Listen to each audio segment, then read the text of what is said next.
Good morning mga kagulay, magtanom mi og kining ampalaya diri sa among area. So para at least naami klase-klaseng gulay nga amo ang matanom. So gipagawas na ko ang iyang ugat para sureball siya nga mabuhi gyud siya inig tanom namo.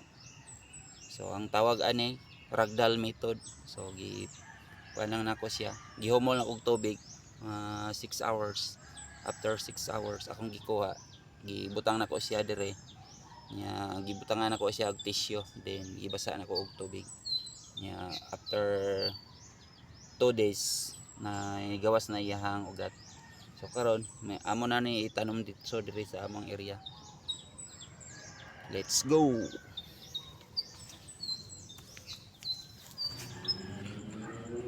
Direct seeding amo ang gamit sa pagtanom, pero pwede po siya butang sa nursery, maggamit ta og seedling tree. Dito na to siya padakuon, then after 15 days pwede na to siya itanom diri sa area.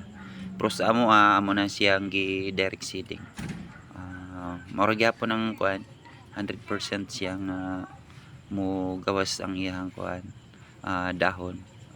Buhi siya pag ragdoll method ang ato ang gigamit sa ato ang mga pagtanom.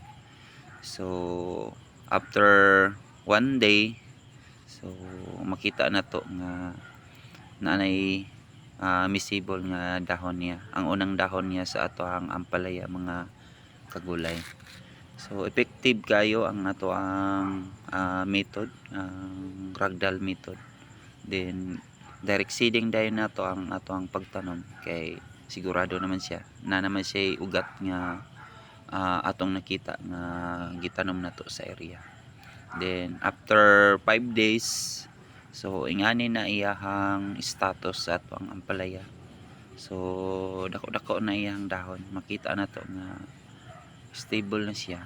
So after 2 days mag-abono na pud mi para sa kuan ato ang ampalaya. So ang gamit namo Yara, Unique 16 o Netrabor, mo na mo ang gigamit.